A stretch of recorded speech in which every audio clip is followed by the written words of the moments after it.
Takes guts. You got to dig down deep to gut it out. Keep on going again and again and again until you make it happen, because you know that it's possible. Now, what do you do during the hard times, Les? Here's what you must do. Number one is you must have faith. Paul said you must have the faith to call forth those things that be not as though they were. Judge not according to appearances. Don't judge your circumstances and the possibilities for your future based upon what you have now and because of what's going on now. No, no, no, no. That's not the real reality there. What you're going through, if you're going through some hard times, it has not come to stay, it has come to pass. Then I read, no matter how bad it is or how bad it gets, I'm going to make it. So you got to have faith, you talk to yourself, you say that affirmation. The next step is you must have patience and engage in consistent action. Patience and engage in consistent action. See, everything does not always happen, ladies and gentlemen, when we want it to happen. If you want to become diamond, write down 5 reasons of why it is worth it for you to become a diamond, to experience that level of achievement. What is it that will give you the drive? What is it that will ignite the courage in you to get up and come back again and again and again? How is it that you would be able, what reasons that can tap into that deep down feeling that goes to your gut, that no matter how many times you get knocked down, that you're coming back?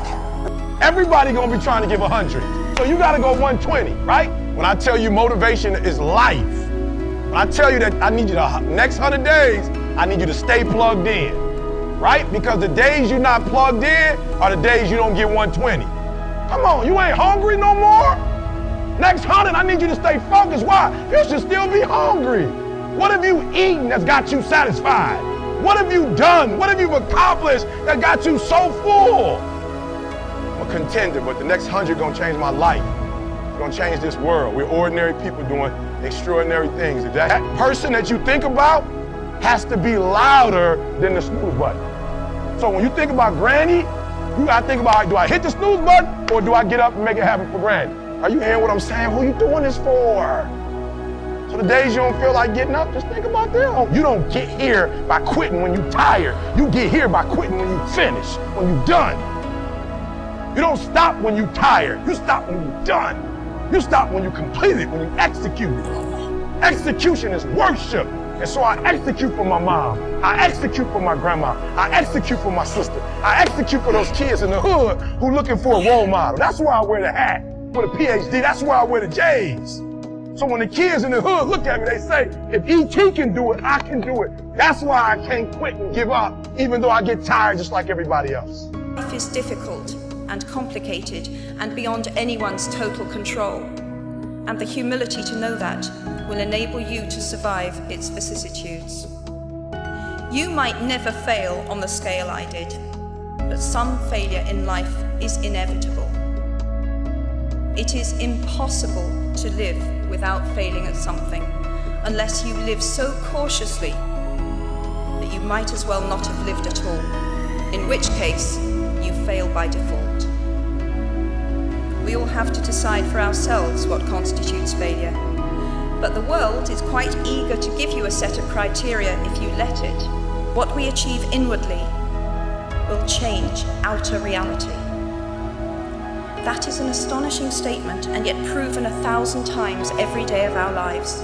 It expresses in part our inescapable connection with the outside world. The fact that we touch other people's lives simply by existing. But how much more are you likely to touch other people's lives? Your intelligence, your capacity for hard work, the education you have earned and received give you unique status and unique responsibilities.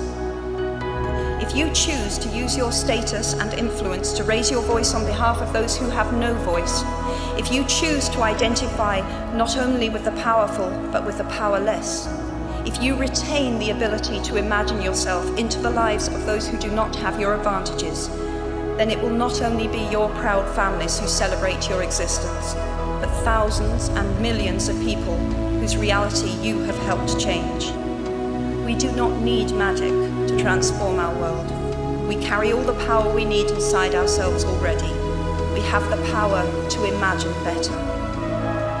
Welcome every human experience.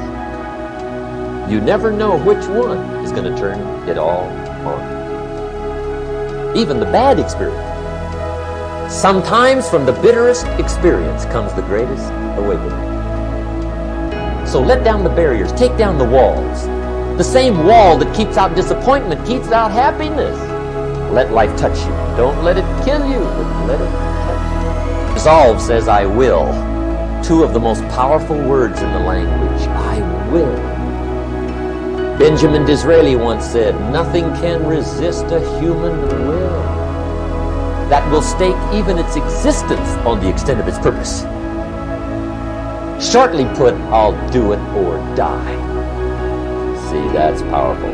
That could be the day that turns your life around. The world has a strange way of stepping aside when somebody says, I'll do it or die. The man says, I will climb the mountain. They've told me it's too high, it's too far, it's too rocky, it's too difficult, it's never been done before, but it's my mountain, I will climb it. Pretty soon you'll see me waving from the top. Or dead on the side, because I ain't coming back. Finally, you must do something about how you feel.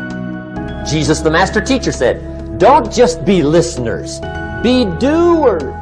The world admires the doers. Whatever it takes to get you to try harder, read more, set your goals, and go for it. I just want you to know that when you go through adversity, I want you to know to hold on. I want you to know, despite what you see, despite what you feel, despite what you know, you're here for a good reason. And it doesn't mean that all of life is good, but you're here through a good purpose. And you're like, well, wait a second, how could anything good come out of my life? Nick, I got this, I got that. Well, first of all, I'm not comparing my pain to you, but I have no arms and legs. And I had a choice to either be thankful for what I had, do my best, and take one day at a time, or give up.